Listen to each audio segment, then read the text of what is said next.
Bonjour les élèves, un deuxième épisode sur les suites numériques. Vous avez donc ici un algorithme qui en fait a été rédigé avec AlgoBox.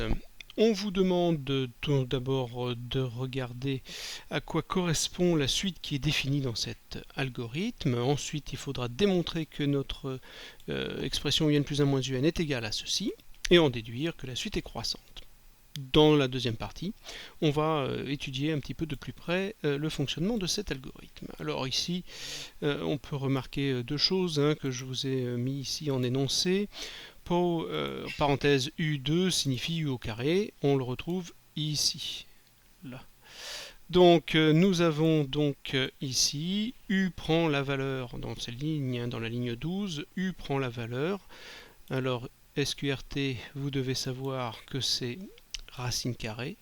Donc nous avons U prend la valeur, qu'on peut aussi écrire U de point égal, racine carrée de U au carré plus 6. Ça sera le langage pour écrire un programme. Pour nous, cela correspond à une suite qui sera la suite définie par récurrence. Ça sera la suivante. Vous avez donc U de n plus 1 qui est égal à racine carrée de un au carré plus 6.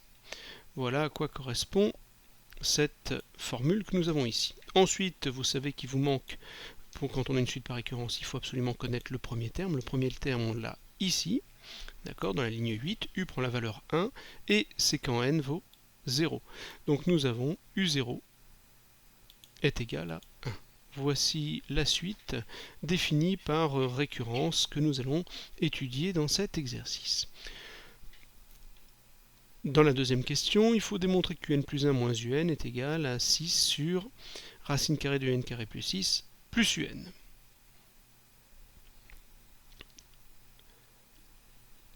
Pour faire ça, on va d'abord remplacer un plus 1 par son expression qu'on venait de trouver tout à l'heure, c'est-à-dire racine carrée de un au carré plus 6 moins un. Alors comment est-ce qu'on va faire pour passer de cette forme à celle qui est demandée dans l'énoncé?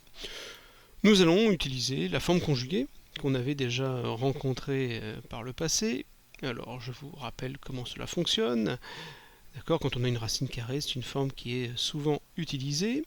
C'est la même expression, sauf qu'au lieu d'avoir un a moins b, nous allons utiliser a plus b.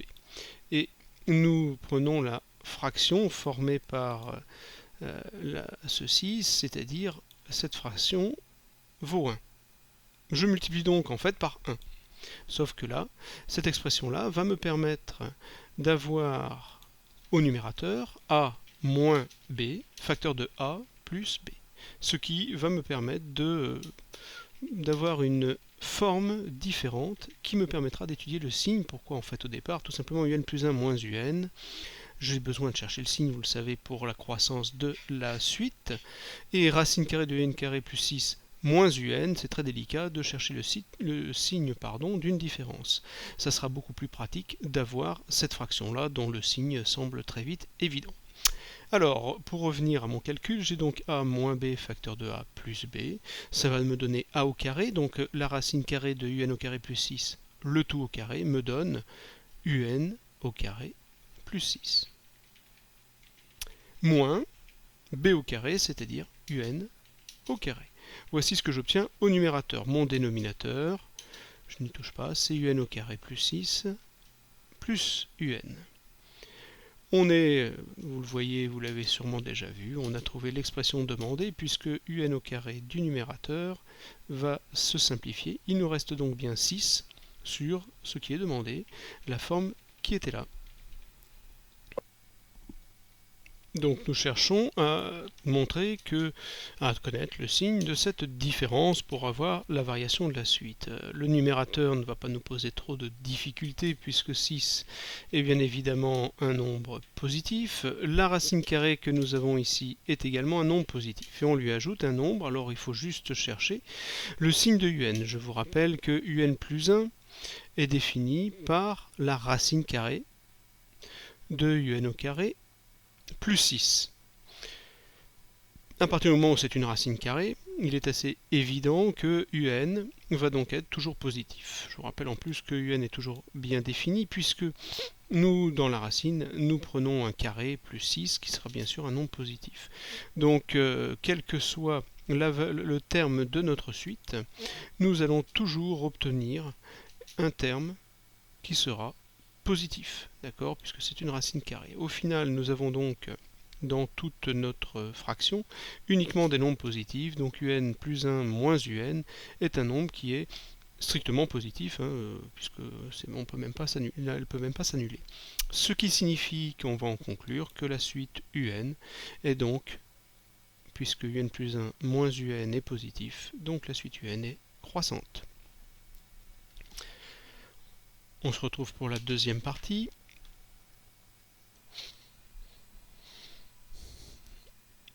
Bien, essayons de voir un petit peu ce que produit cet algorithme. Quelles sont les variables que nous avons? Vous en avez trois, elles sont ici, n, u et m. Alors je vais faire un petit tableau et on va voir ce qui se passe, comment ces variables évoluent. Alors vous avez n, u et m. Pour commencer, n est initialisé, ça sera ici, mais d'abord lire m. Alors ici dans l'exemple qu'ils veulent que l'on prenne, m va être 10. n est initialisé à 0 et u est initialisé à 1. Donc là, on a une initialisation du programme. Voilà. Ensuite, nous allons rentrer dans les boucles et nous allons faire tourner le programme. On vous dit tant que u est inférieur ou égal à m. Ici, je peux rajouter une colonne de test. Est-ce que u est inférieur à m? Oui, u c'est vaut 1, m vaut 10. Le test est positif. Donc, nous allons rentrer dans la boucle. N pour la valeur n plus 1, donc n, maintenant, vaut 1 de plus. U pour la valeur racine carrée de 1 au carré plus 6, c'est-à-dire racine carrée de 7. M ne change pas et reste fixé à 10. On arrive à la fin du tant que. Je vais remonter mon test de boucle. Racine de 7 est-il plus petit que 10? Oui. Je vais donc continuer et je vais passer à la deuxième ligne. Je refais un deuxième tour de ma boucle. N, on lui rajoute 1. Et cette fois-ci, je vais prendre la racine de 7 au carré, ça fait 7 plus 6, 13, et je prends la racine carrée de tout ça. Ça me donne racine de 13. M est toujours fixé à 10. Je refais mon test. Oui, racine de 13 est plus petit que 10, etc. Et ainsi de suite. Nous allons continuer le programme. N vaudra 3. Cette fois-ci, je vais avoir racine de 13 au carré, c'est-à-dire 13, plus 6, j'obtiens racine de 19, qui reste encore une fois plus petit que 10, et ainsi de suite. Je vais donc continuer jusqu'à quand? Jusqu'au moment où je vais trouver la valeur de cette colonne qui va devenir strictement plus grande que m, que 10. D'accord? Donc en fait, que fait cet algorithme? On peut déjà répondre à la deuxième question.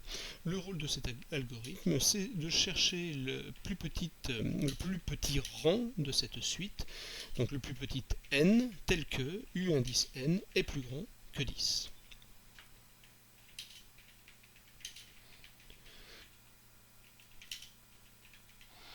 Bien, je vous propose de le faire avec la TI-Nspire.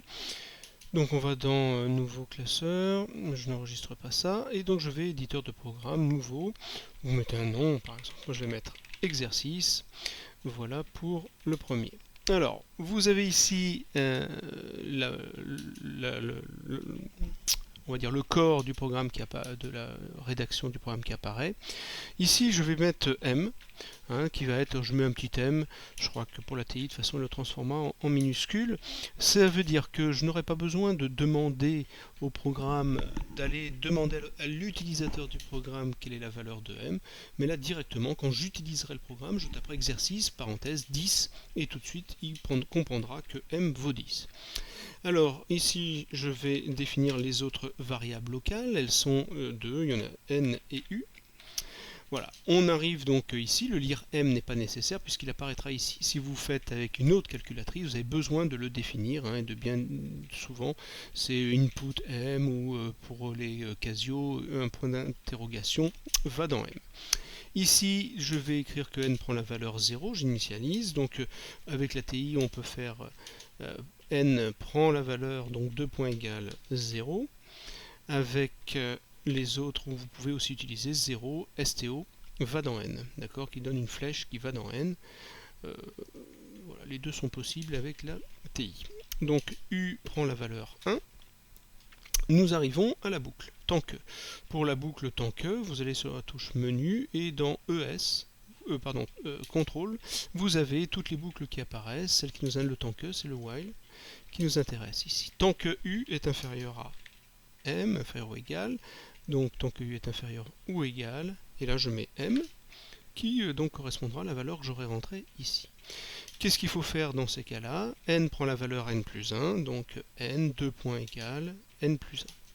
Je rappelle, si vous avez une autre calculatrice, en général on fait n plus 1, flèche, n va dans n.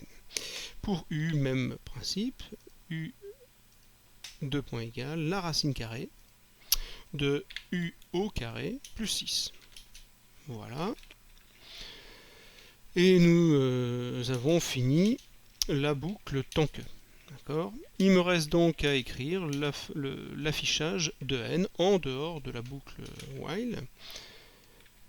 Ici, pour l'affichage, vous allez dans menu et vous faites ES et disp, par exemple, vous affichera la valeur de n. Voilà. N'oubliez pas, une fois que vous êtes arrivé là, de vérifier la syntaxe et d'enregistrer, toujours en utilisant le bouton menu.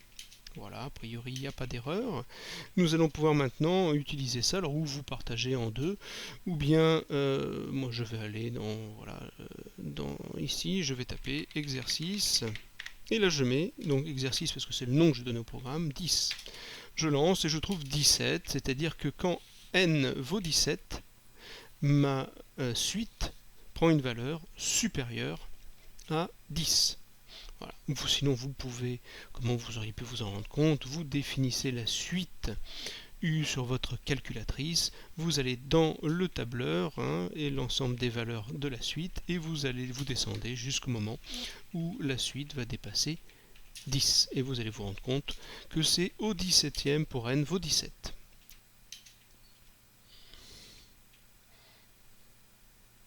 Voilà, une fois qu'on fait tourner le programme, la réponse affichée sera n vaut 17. Donc plus généralement expliquer le rôle de cet algorithme, comme je vous l'ai dit, cet algorithme permet de trouver la valeur de n telle que U indice n est supérieur à 10.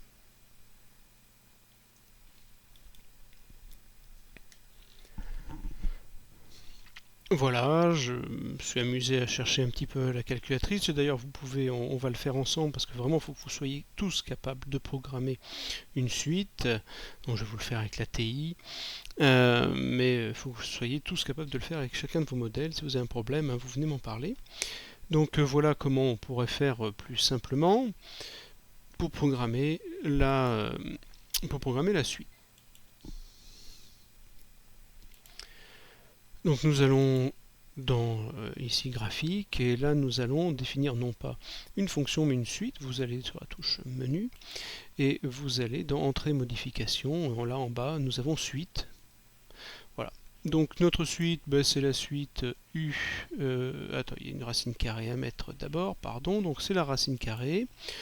Je vais mettre une parenthèse parce que la suite sera au carré, donc c'est U1 entre parenthèses du rang précédent. Le rang précédent, pour nous, avec l'ATI, c'est n-1, puisque vous avez U, donc le 1, c'est pour dire que c'est la première suite.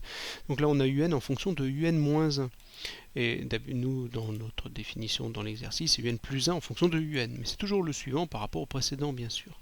Là, ici, il faut que je mette ceci au carré, et puis il faut que je pense à rajouter le 6. Voilà, là, nous avons défini la suite. La valeur initiale, le premier terme vaut 1. Et il faut définir le premier n. Et on ne démarre pas à 1, comme ici, mais on démarre à 0 dans l'exercice, d'accord? N U0 vaut 1. Voilà, notre suite est ainsi définie. Je vais partager l'écran pour avoir le tableur, c'est ça qui m'intéresse. Donc je vais dans Menu. Si je me souviens bien, ça doit être dans Affichage. Pas du tout. Fenêtre Zoom. Non, c'est dans Tableau, ça y est, j'y suis. Je domine pas encore tout à fait la calculatrice. Tableau, partage d'écran. Voilà. Vous avez ici les valeurs qui apparaissent, vous voyez, des valeurs approchées de U1, etc. Si je descends, normalement à 17, pour n vaut 17, voilà, nous passons de en dessous de 10 à au-dessus de 10. Le premier rang n, tel que la suite dépasse 10, est bien 17.